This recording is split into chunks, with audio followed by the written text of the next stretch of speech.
Imagine if you had a power that allowed you to control anyone according to your will.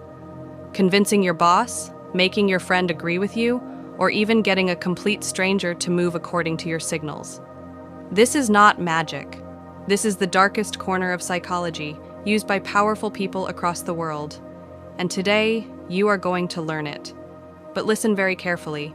This knowledge is shared strictly for educational purposes. Do not misuse it, because these techniques are so powerful that once you understand them, your way of thinking will change. You may not be ready for this, but watch anyway. Now, the game begins. Trick 5. The illusion of choice. Have you ever wondered why people don't take decisions according to your wishes? Because they believe they are in control. But real experts don't take control away. They give choices in a way that forces people to think exactly how they want. How does this work? Imagine you want your friend to go out with you. If you directly say, "Let's go out," there's a good chance they'll refuse. But if you give them options and say, "Bro, do you want to go out? Pizza Hut or Domino's?" The entire game changes. Now they feel like they are deciding for themselves, but in reality, you've already limited their choices. No matter what they choose, the answer will be yes. This is the same technique used by big brands, businesses, and politicians. Give people the illusion of choice, but keep the real control in your hands.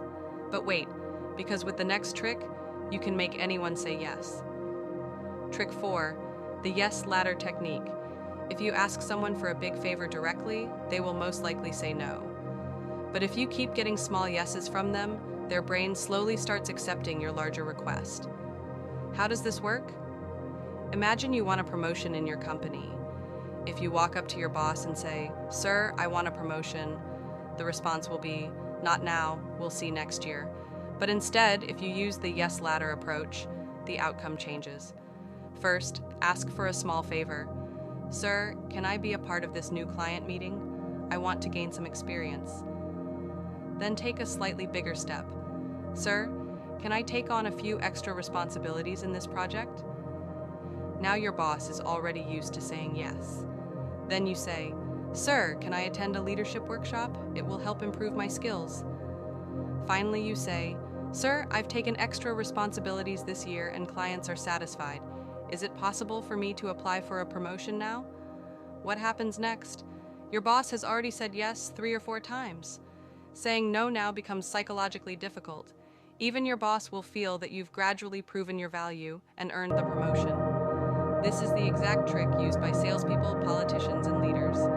First, train people to say small yeses, then ask for the big favor. With the next trick, you can press anyone's guilt button. Trick 3, the guilt trap. People are not always logical, but they are always emotional. And if you make someone feel guilty, they are often forced to agree with you. How does this work? If you want to borrow someone's car and directly ask, "Bro, can I take your car?"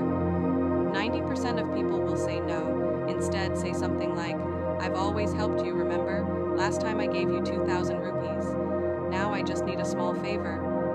Instantly, the other person feels guilty because they took help from you before. Saying no now becomes difficult. This emotional pressure forces them to agree. Now, with the next trick, you can even change someone's memory. Trick 2, false memory planting. Our memories are not perfect. The human brain is far less reliable than we think. Smart people take advantage of this weakness. If you repeat a false statement again and again, the brain slowly starts accepting it as truth. Imagine a politician wants to win an election, but their image among people isn't very strong. By using false memory planting, they can insert fake memories of strength and success into people's minds. In rallies, the politicians start saying, "When this city was facing unemployment, I personally helped create jobs for 5,000 people."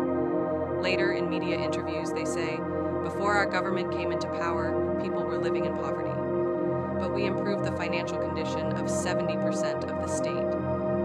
They repeat these claims with confidence and detail so many times that people start thinking, "Yes, maybe this really did happen." As a result, the brain accepts the lie as truth, and people may vote without doing much fact-checking. This is how the false memory planting technique works. Now, get ready for trick 1. Trick 1, The power of silence. The less you speak, the more control you have.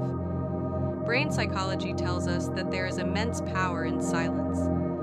People believe that the one who talks more is powerful, but true power belongs to the person who knows how to listen and who masters silence. When you stay silent, the other person starts feeling fear, discomfort, and insecurity. It's human nature to fill awkward silence by speaking. How do you apply this? Imagine you suspect your friend of stealing something and want them to confess. Never ask directly, "Did you steal it?" That makes them defensive. Instead, say, "I know everything," and then stay silent. The longer you remain silent, the more nervous they become, until they reveal the truth themselves. When negotiating a discount, don't ask, "Will you give me 30% off?" because they can easily refuse. Instead say, "A 30% discount should be possible, right?" And then stay silent. This technique is extremely powerful in sales. The moment you stay quiet, the other person feels pressure to close the deal. In debates, when you feel you can't win, don't argue. Just look the other person in the eyes, stay silent, and smile. They will start doubting themselves and weaken their own argument. If you want to show power, speak less. Think deeply, speak wisely. Now listen carefully. We may not meet again.